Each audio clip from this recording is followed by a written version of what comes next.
Okay, so we are, I think, back in it to win it now. Um, I've got some curse. I've got a curse token on the dwarf. I've got a poison token on the barbarian. So hopefully we can get rid of those soon. But I believe where we left off. Did I leave off at the beginning of Zargon's turn or the beginning of the hero's turn? I don't remember. Let's just start with the hero's turn. So the barbarian is going to go first. He is attacking with his battle axe. And let's see here. 1, 2, 3, 4 plus one more. So he's going to roll 5 to attack the Fimmer. And let's see here. He got 2 skulls. So the Fimmer rolls 3 defense dice. I think he's got an okay chance of blocking at least some of this. Does he have any hits on him yet? No, he doesn't. Okay. So I said, what, 2 skulls, I think? And he does block 1. Okay, so the Fimmer is down by 1. Let's see, am I going to mark that somehow? Let's put this next to him for now. I can't find the other tile, the token that I would normally use. Okay, and that was the barbarians. Oh, I forgot to roll for the barbarians' poison disease thing, so let's take care of that. I need a white or a black shield to get rid of this thing. Nope. So he takes a point of damage. And so the barbarian's down to 5 body points now. Okay. So now we are on to the elf. And he's got a crossbow, right? Great. Okay, so he is going to attack diagonally from outside the door. And he gets 2 skulls. So the Fimmer again rolls, what did I say, 3 defense dice? So very similar scenario here. No defense, so the Fimmer is down, and let's just use this to roll for loot. And no, nothing. So the Fimmer's out, that's good. That's the end of the elf's turn. Now we come back to the dwarf. Dwarf is still cursed. So he needs to roll, I believe it's only a white shield. Let me double check the curse rule again. Yeah, each white shield. And until he gets rid of all curse tokens, he rolls 1 less combat die when attacking or defending. So, and I think I might have him just head into this room and do an attack, but I want to see if he can get rid of that curse thing first. So, we want a white shield right now. And I got a black shield, so that's not going to do anything. Yeah, he's going to stay put. He's not going to wade into wade into chaos. He's got 3 body points. Do I want him to drink anything yet? I don't think so. But the wizard, I think I will have him. No. Because he's got those healing spells that heal 4 body points. I don't want him to cast that on somebody unless they can make use of all 4 of those body points that they'll get back. And he's down to 1.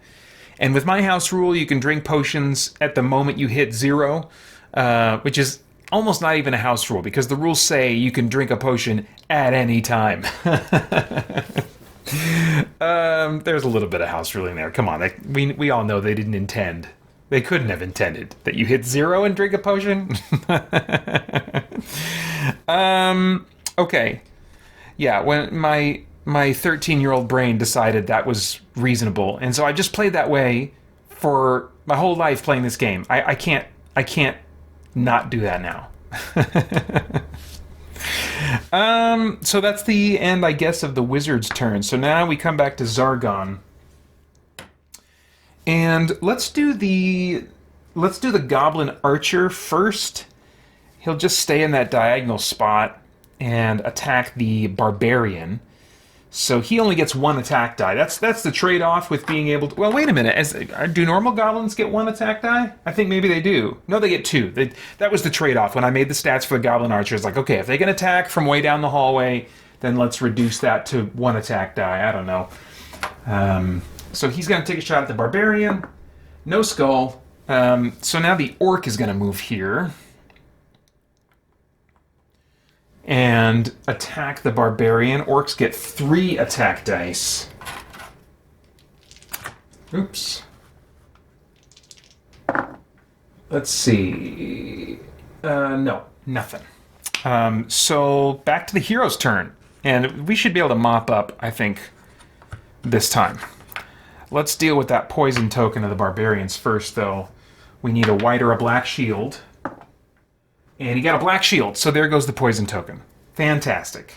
At least I think that's how it works. Maybe, does he not take damage, but he... Gosh, I'm second-guessing myself now. Yeah, no, white or black shield. The skull, you lose a body point. White or black shield, you get rid of it. So, all right, he's good to go. And he is going to take a mighty swing, I hope, at this orc. With 4 combat dice, attacking with the battle axe. And he got 2 skulls. The orc is going to be hard-pressed to defend against that. But he does get 2 defense dice, so it is possible. Nope, not happening. And then, did he drop any loot for us? No, he did not. Okay, so that takes care of the barbarian's turn. The elf, yeah, he can jump in there. Wait a minute, what's my threat situation? I've got 4 threat. Is that enough to pay for a trap? I think I need 5 on this quest with my trap rules. Where's my little card here?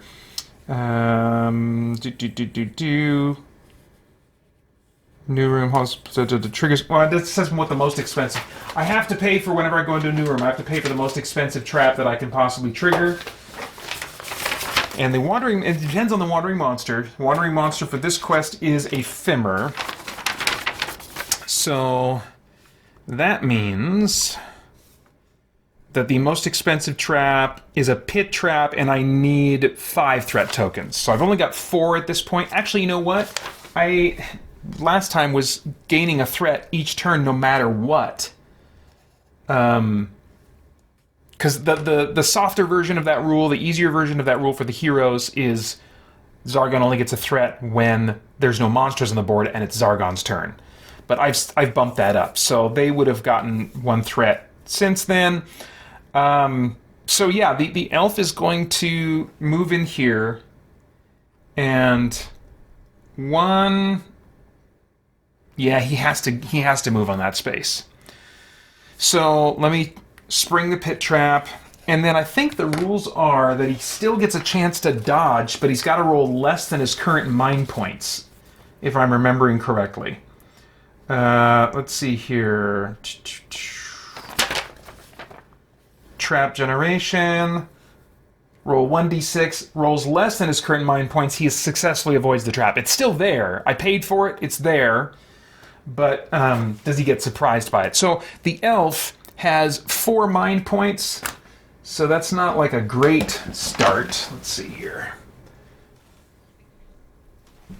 All right, so I need to roll a 3 or less. Oof. Nope. Now, he's got that Acrobat ability. Does that help me at all in this kind of scenario? I don't know that it does. Let's take a look at what I came up with here. The elf may move through enemy figures, but must end his movement space, da-da-da-da-da. What's the asterisk? Because I can only fit so much on that. I think there's something to do with traps. Avoid sprung traps on anything but a white shield. Okay, so the first roll is to see if I was aware of the trap, but now this is to see if he actually falls into it, which is kind of like more where dexterity comes into play. But the other roll was like, are you aware that there's a trap there that could spring, you know? So now the trap has sprung. Does he avoid it? He avoids sprung traps on anything but a white shield because of his Acrobat ability. So let's see what we get here. White shield, beautiful, and he's got enough movement, so he's going to move right here. 1, but I still need to mark this spot so that I remember. And he just yells back, "Hey, heads up, trap by the door!" So the whole party knows. So basically now, until it's disarmed, everybody just has to jump that space successfully, like you would a revealed pit trap. So let's see. Now that he's in the room, he's going to make his attack, which is 3 combat dice with that crossbow. And whiff. Oh my gosh. Nothing. So that's the end of the elf's turn. Dwarf, are we gonna beat this curse here? I think we needed, what, a white shield, I'm pretty sure, to get rid of it. Oh my gosh, we got a white shield. So does he have a crossbow or any means of Jeez Louise. He's got a crossbow, but I don't... Wait, oh, I'm forgetting. Okay. Yes, I can attack from there. So he's going to go 1, 2, 3, and hopefully he will have avoided that, but he's got to avoid rolling a skull on a combat die. He did not, so he's in. Dang it. We can get rid of the cube, replace it with a pit that the dwarf has fallen into. And he takes 1 body point of damage. That brings him down to 2 body points. Not great. My guys are doing pretty good, though. They've got healing. He's got some healing options. So that is the dwarf's turn. Wizard. I don't think the wizard... I think the wizard is still going to hang tight. Yeah, he'll move forward 1 step, but otherwise he's just going to hang tight. So Zargon's turn. Get 1 threat. And now this goblin is going to attack... You know, he's totally going to attack the dwarf, because while he's in the pit, he gets a -1 combat die disadvantage. So, let's see here. Oh, but the orc, or the goblin archer misses. So much for that plan. Back to the heroes now. Barbarian, I don't think he has a means of diagonal attacking yet. He's got that battle axe. So, do I want him to actually move in there? I don't know. I think we can take this thing without more people having to potentially stumble into the trap. So I will go ahead and skip the barbarian's turn. The elf will take a shot with the crossbow. And he gets 1 skull. The goblin archer only gets 1 die to defend. And he fails to defend. He's got 1 body point, so he is out.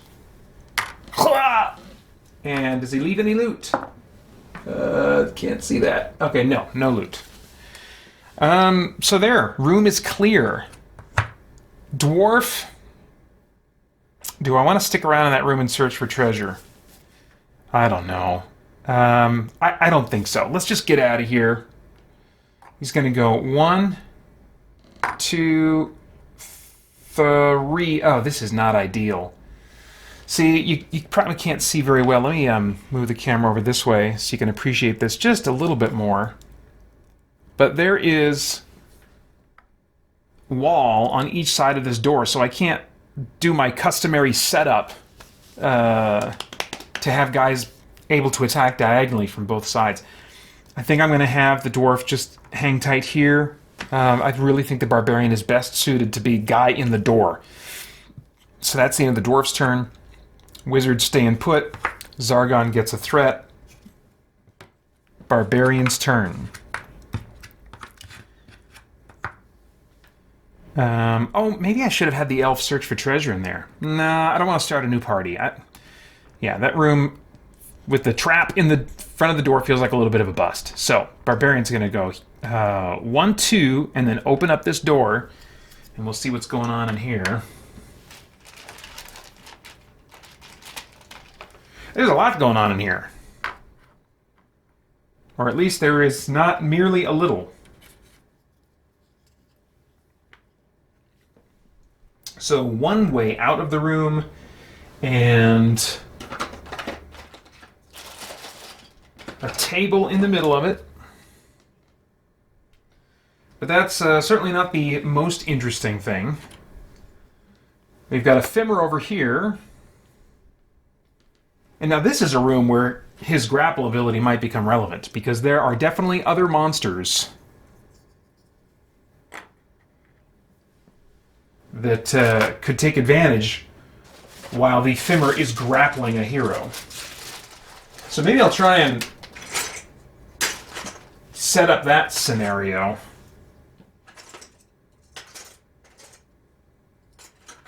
Let's see, the rest of the room in the, vanilla version is all orcs. Let me consider what I could have in place of orcs on my alternate thing here.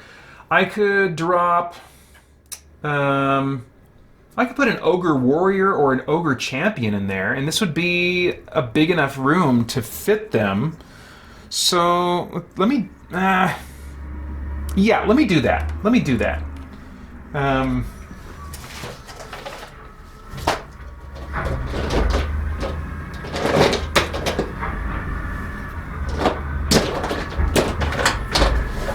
These guys are big honkers. I'm trying to remember... Oh, yeah, okay. I think this is the Ogre Mini from Descent First Edition. And so I'll put him right here instead of putting two of those orcs out.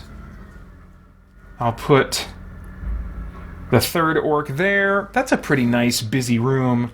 But let me look at the stats of these...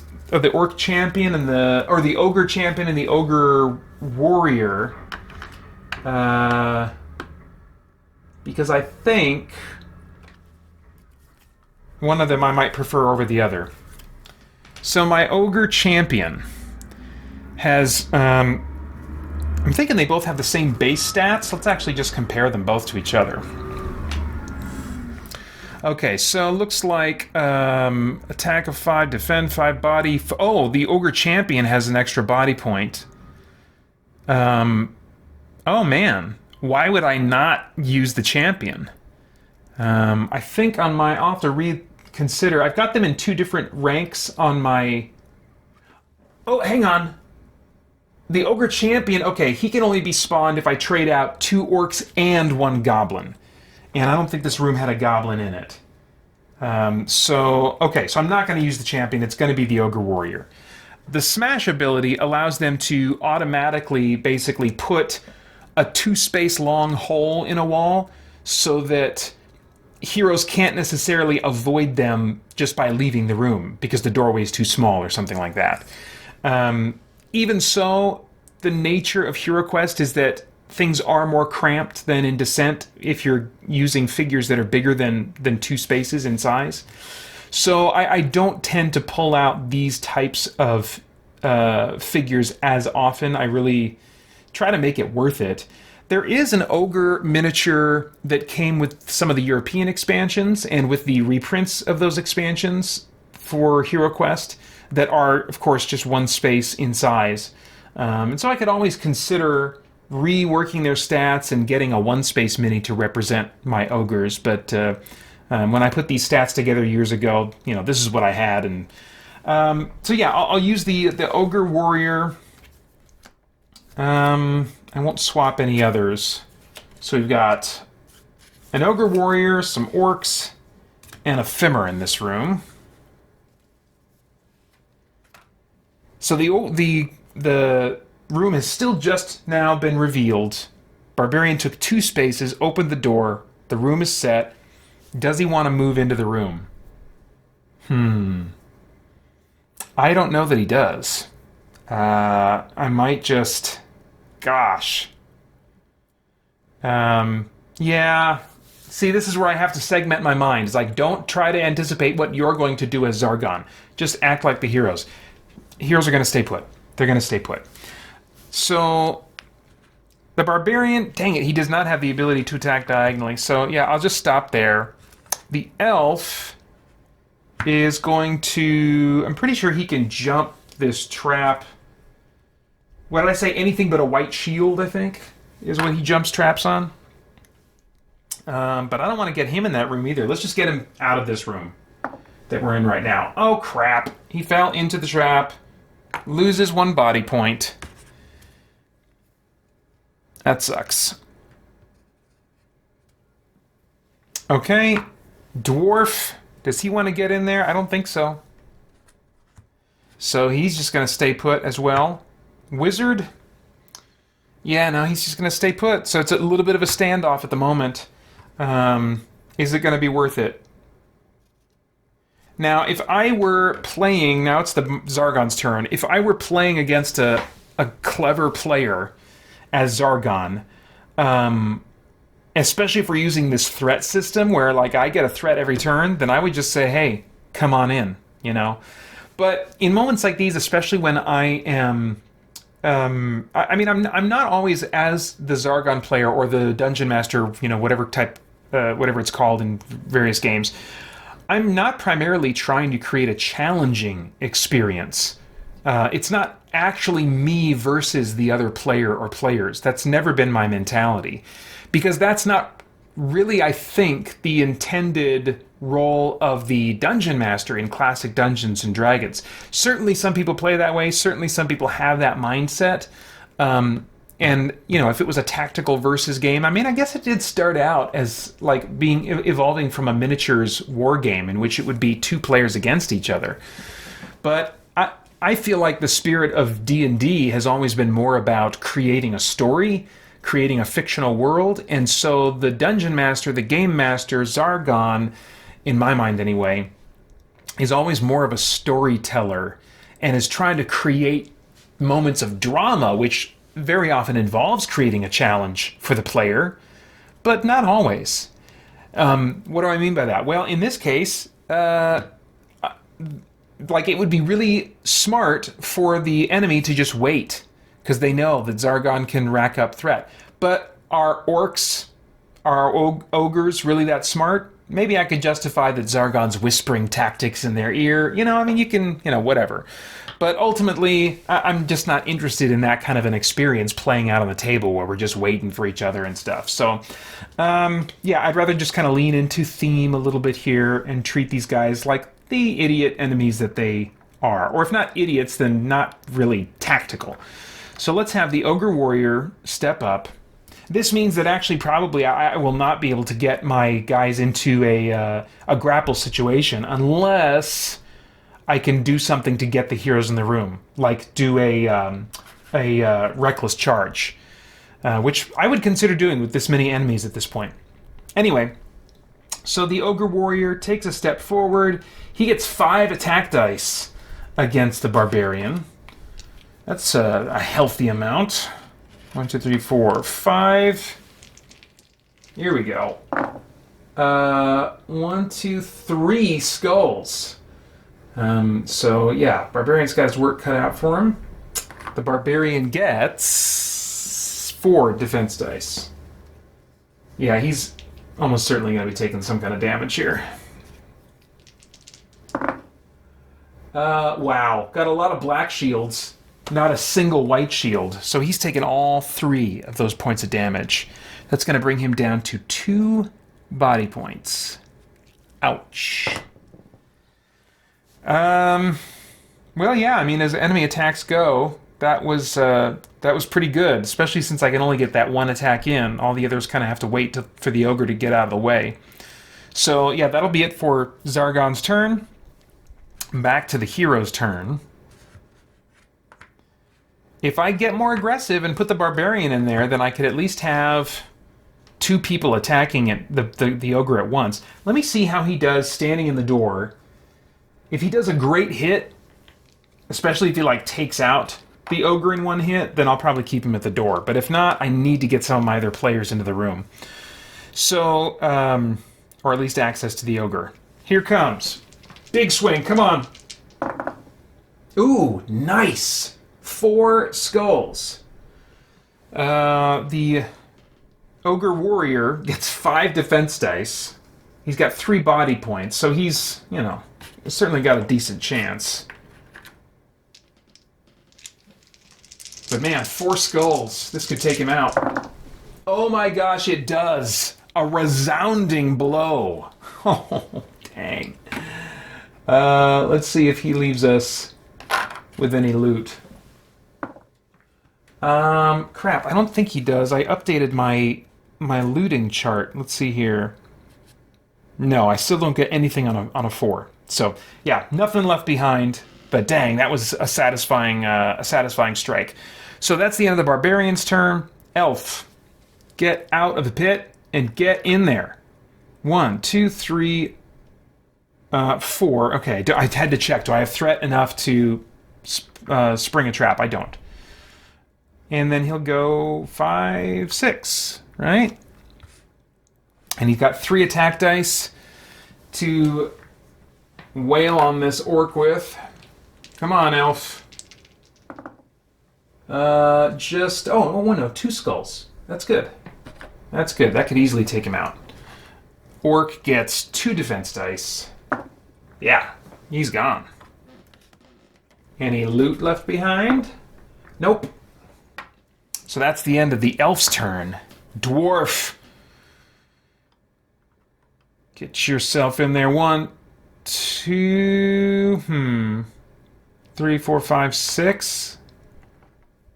Yeah, he's not going to be able to... Let's try sprinting. So this is...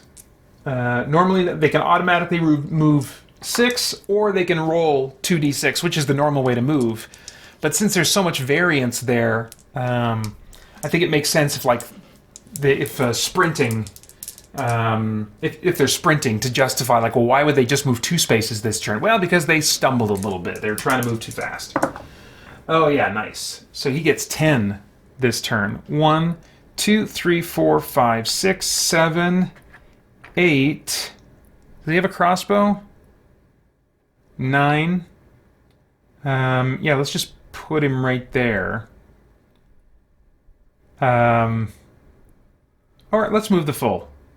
No. If I move him here, then he could potentially be surrounded and attacked by 3 different enemies. So I'm going to keep him right here, and he's going to use his crossbow to attack the orc. Oh, nice! 3 skulls.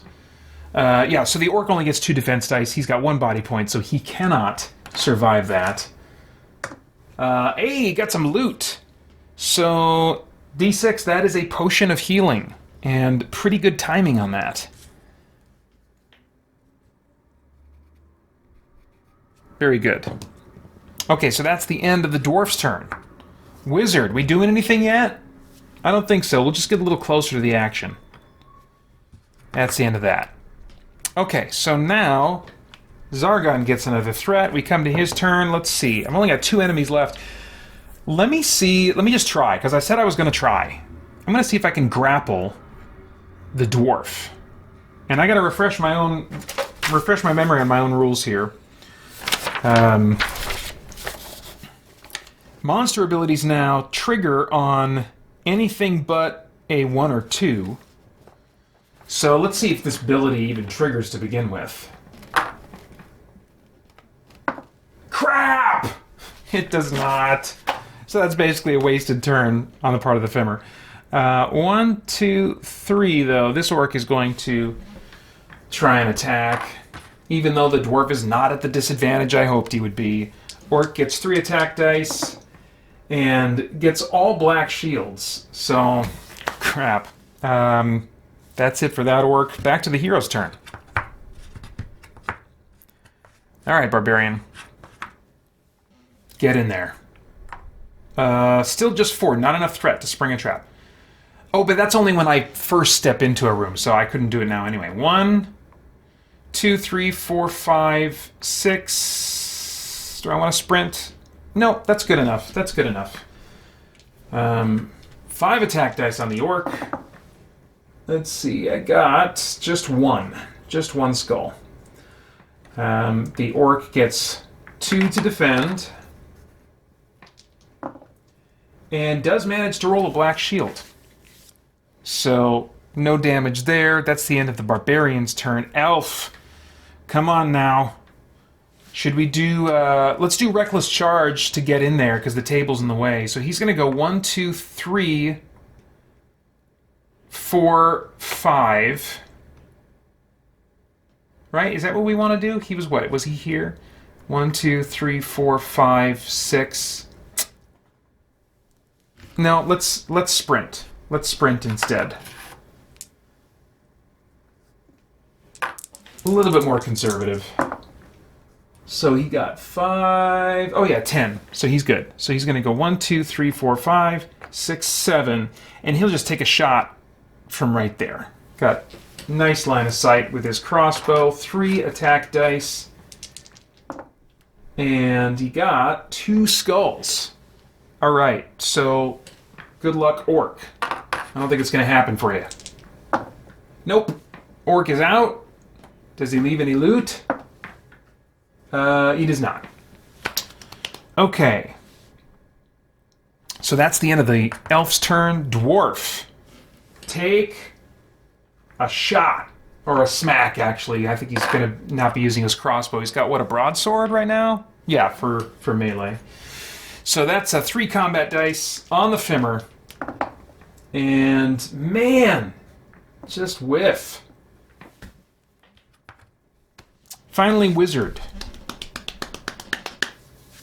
Yeah, I don't think he's getting into this party yet. He's gonna...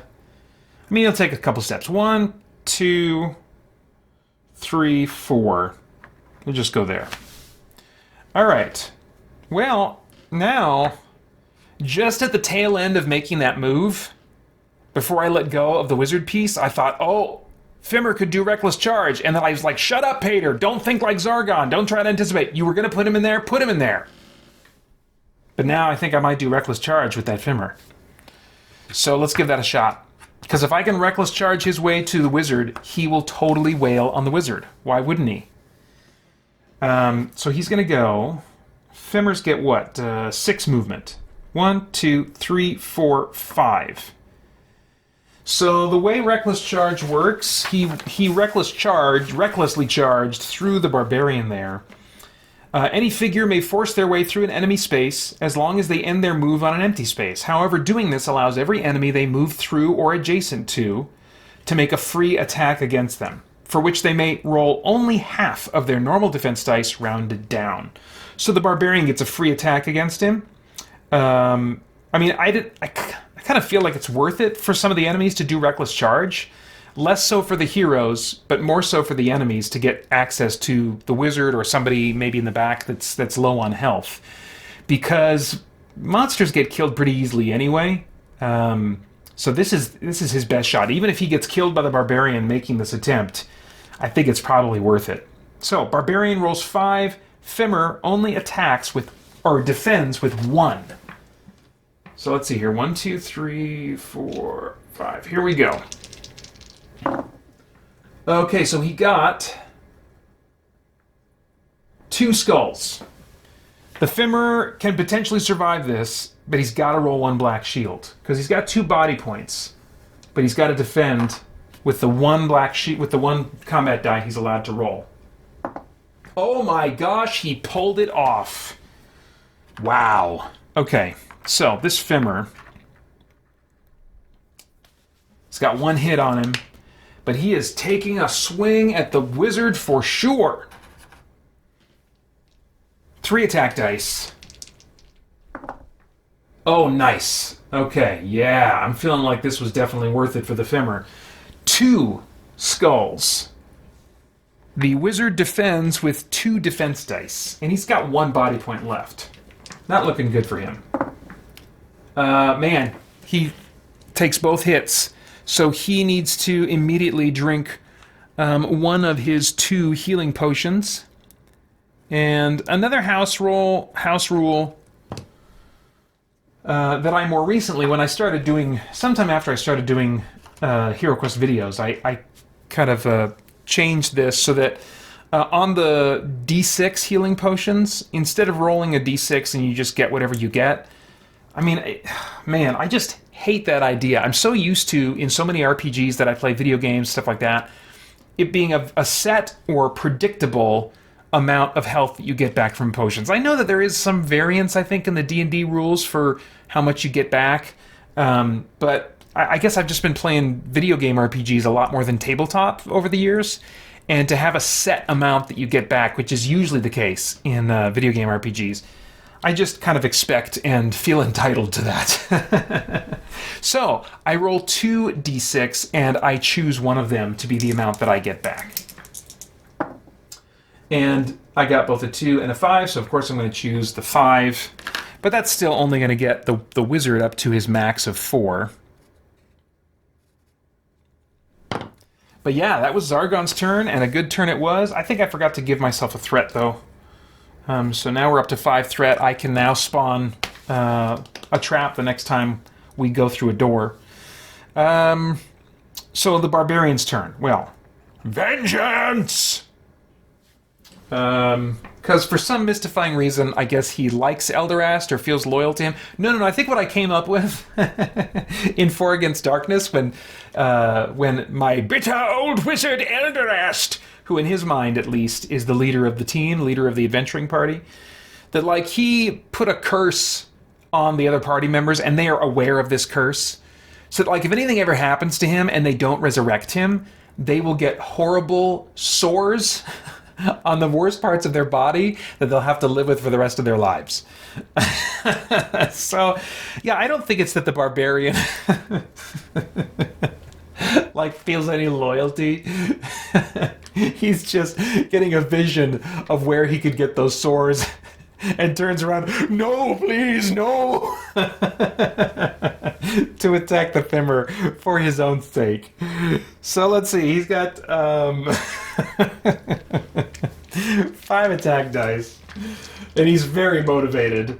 It is time again for Christian Geek Central's annual Game Save event, fundraising for St. Jude Children's Research Hospital, which provides free treatment for children facing life or death circumstances and shares its cutting-edge, life-saving research with hospitals all over the world. And once again this year, I'm drawing attention to our team's fundraising by performing a 24-hour marathon of video gaming that I will live stream on youtube.com/Christian Geek Central beginning 6 a.m. Pacific Time on Saturday, November 4th. You can donate or get more info by clicking on my fundraising page in the links below, where you'll also find incentives and rewards for doing so. On top of that, I've set fundraising milestones that will unlock strange and unusual happenings as I reach them. Finally, if I reach my $500 goal by the end of Thursday, October 19th, I will do a 4-hour Get Good live stream before the end of the year, playing only the most frustrating, difficult games in my collection. Now, there are some stipulations and time limits on those rewards and milestones, so quickly follow the link below to my fundraising page for all the details. Believe it or not, this makes the 10th consecutive year of Christian Geek Central raising funds for kids in great need of medical care. I hope you'll be a part of helping me and the Christian Geek Central Game Save team do some good for some kids who really need it. And then please join me at youtube.com/Christian Geek Central for my 24-hour marathon starting at 6 a.m. Pacific on Saturday, November 4th. Hope to see you there.